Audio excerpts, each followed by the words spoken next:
welcome to Katrina's Creations. This is episode 230. So yeah, we are getting close to our milestone. Also, we are only 3 people away from hitting 3,100 subscribers. So thank you, everybody. And those of you who have subscribed and have been subscribed for a long time, I really appreciate you stopping by each week. And if you haven't subscribed, please click that little red button down below that says subscribe. And if you click that little bell icon next to it, that will let you know anytime I post a video, which is always on Saturdays and Wednesdays, and then whenever I find a good yarn sale that's going on. So let's get started with my works in progress. So I made some progress on my blanket this week. I did 6 more squares. So here is square number 1 and square number 2 and number 3, number 4, number 5, and number 6. I lied to you the other week. I said I had 12 rows each direction. I actually miscounted. I had 11 by 12 rows. Now I officially have 12 by 12 rows. So it is an actual square at this point. And I'll try to hold it all the way up. It's just entirely too big. So there it is. And it's nice and soft and squishy and fun. So yeah, this is a nice thing to do, scrappy blankets, whether they're crocheted or knitted, just to use up things. And then you've always got all the memories of all the different projects that these yarns went to. So been working on that. Now I've also been working on my crocheted sweater, and I have separated for the sleeves. But I gotta show you something funny before I get started. Look at this crochet hook and tell me if you can figure out what is wrong with it. Did you figure it out yet? Here's the flat part right here. The hook should be directly in front. Let me see if I can find my other crochet hook to compare it. Here we go.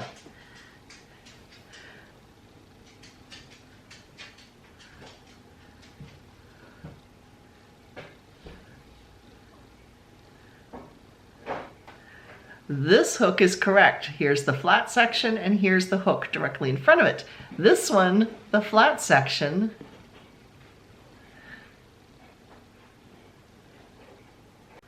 this one, the flat section is here, but the hook is off to the left. It's actually, there you can see it, it's actually twisted right here as opposed to this. I was crocheting with this and couldn't figure out why it felt so weird.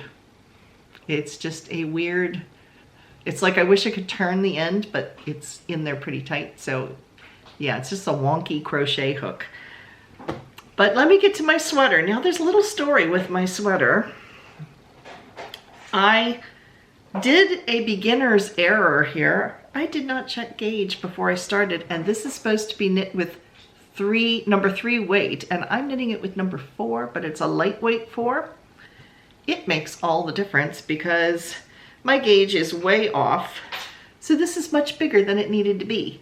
So I got the yoke part and the sleeves done, and it was about that time I tried it on and realized it was starting to ruffle all the way across the front here because it was entirely too big. Not a problem I usually run into, but it was too big.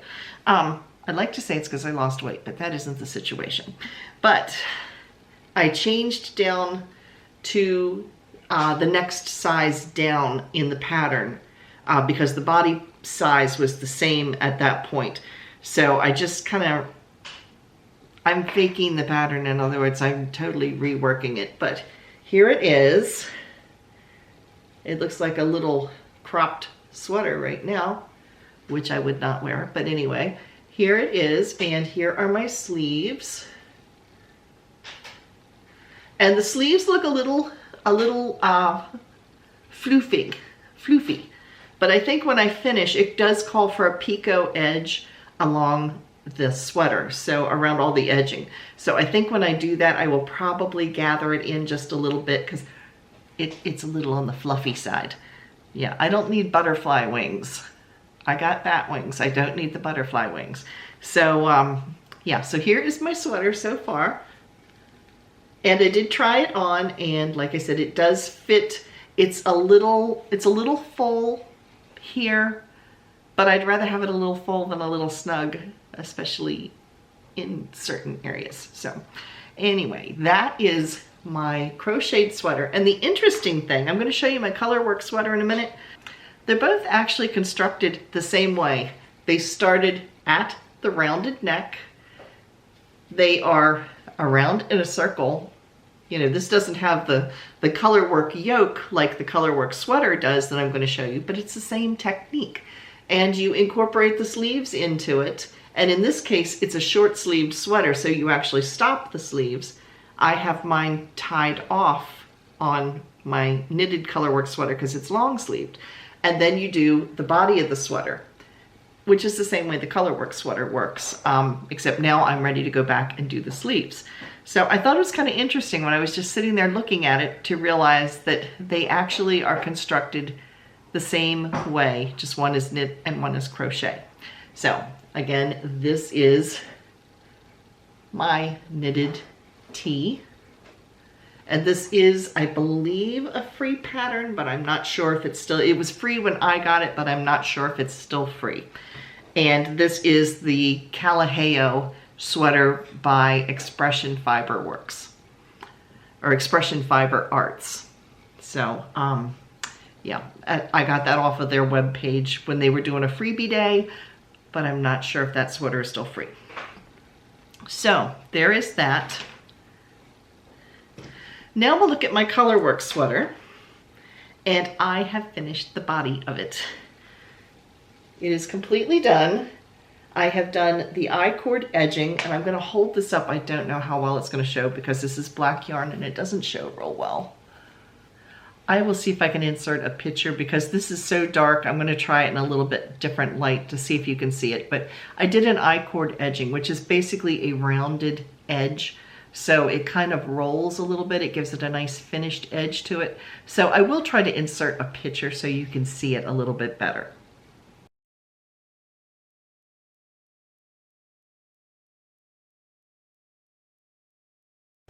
So my next step on this sweater is going to be picking up the stitches on the sleeves, and then I will be on Sleeve Island. I will be doing both sleeves. I'm going to, I believe, probably do them both at the same time, just like you would 2 at a time socks. So anyway, here is the sweater, and I did try this on, and it does have a nice, like an A-line to it, so it flares out just gently, which is what I was going for. So I am really happy with it. It seems to be fitting very well. And yeah, so I am real happy with this. Now it's interesting, when we get to show and tell, you are going to see that Spring, I believe it is Spring, has been spinning some Icelandic yarn. Now I thought I would do a little research into what exactly is Icelandic sweaters, because it turns out my friend Kim, who is a viewer here, Kim Brame, you see her post things in show and tell every so often. She has Icelandic yarn, and she's going to make an Icelandic sweater out of it. So I thought, what exactly is an Icelandic sweater? What defines it as that? So I did a little research, so I'll share it with you really quick.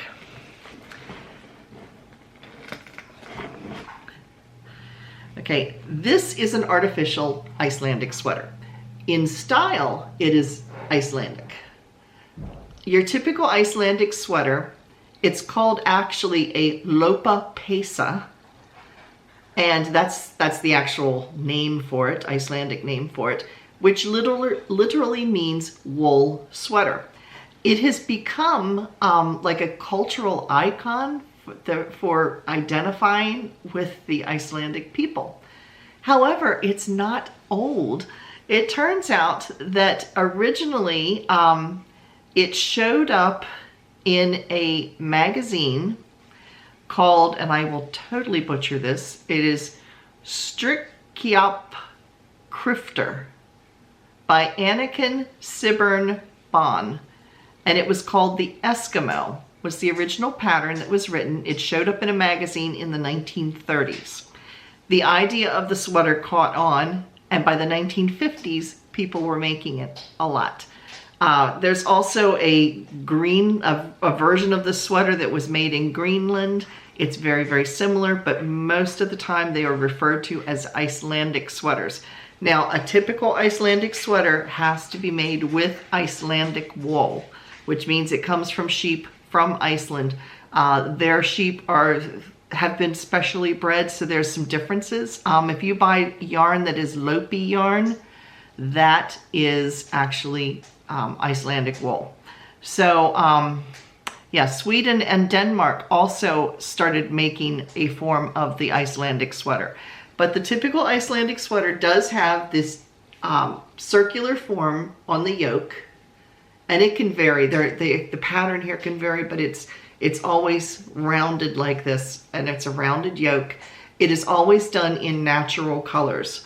I mean, you will see some Icelandic sweaters that are Icelandic wool that might have some other colors in them, but a traditional one is made strictly with the natural colors of the sheep. So you're going to find them in whites, grays, blacks, browns, and different shades thereof of gray and brown and things.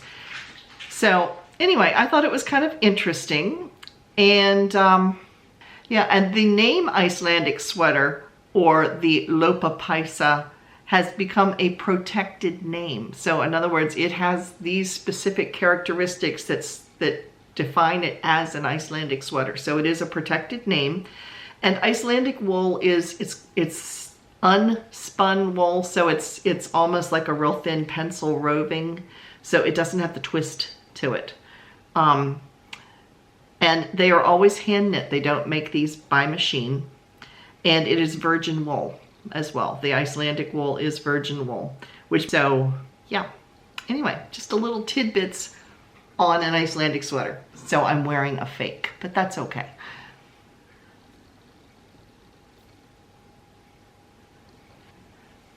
So now it's time to see what you all have been making this week.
Now in my acquisitions this week, if you missed Wednesday's video, you can click the link over here and that will take you to it.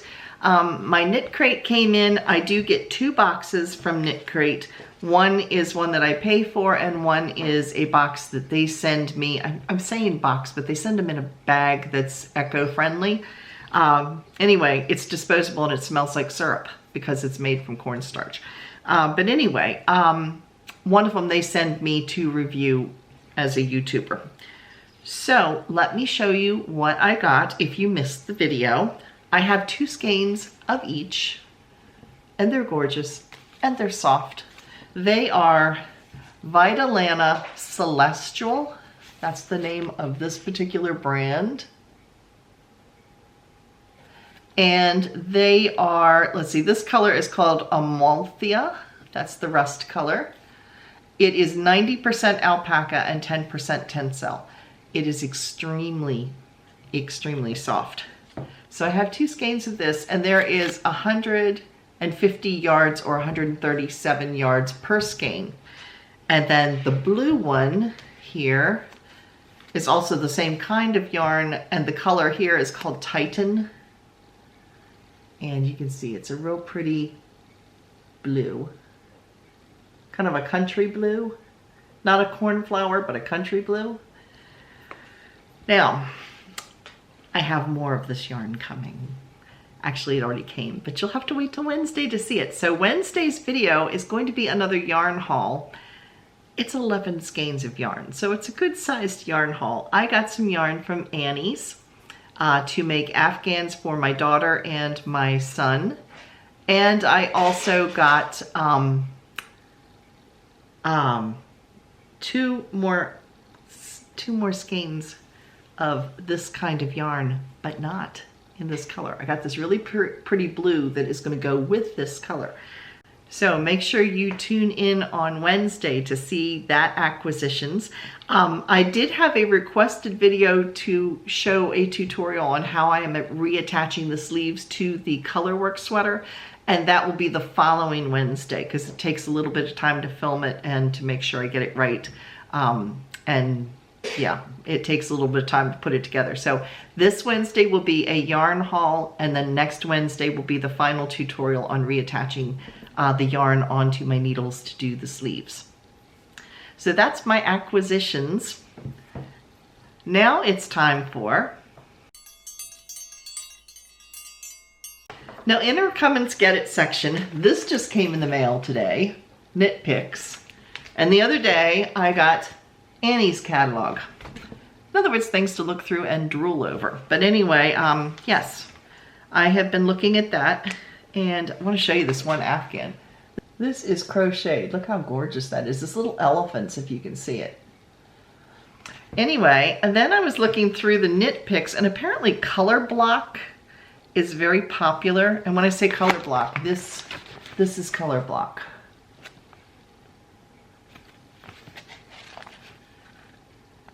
And so they have some shawls and things in there in patterns as well. But yeah, apparently color block is really popular right now.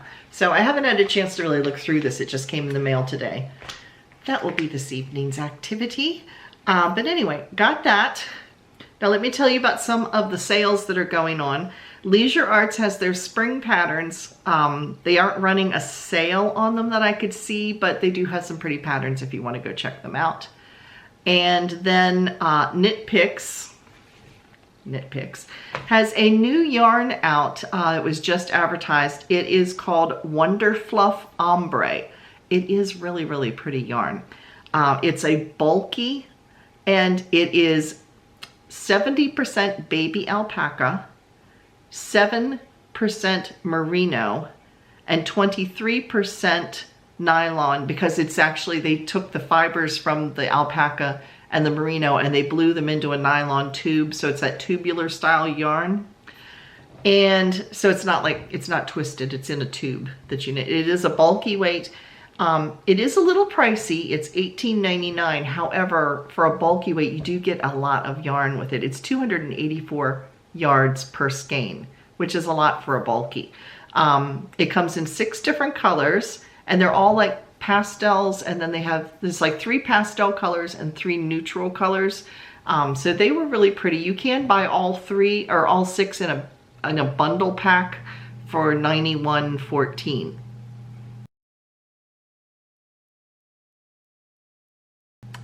I don't know that I do that, but that option is there. They do give you a discount for buying a bulk of it, but it was really pretty. So I will put a link to that down below if you want to check it out.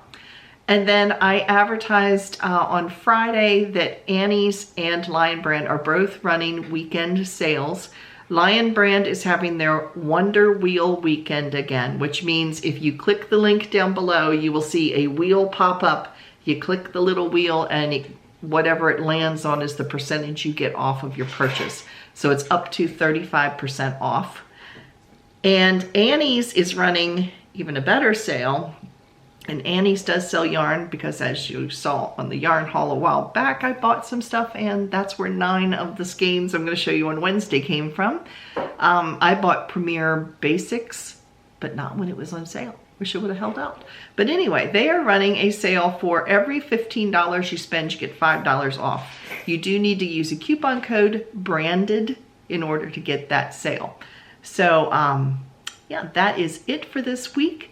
Thank you all for watching. If you haven't already, please give me a thumbs up, and I will see you again on Wednesday. Bye, everybody.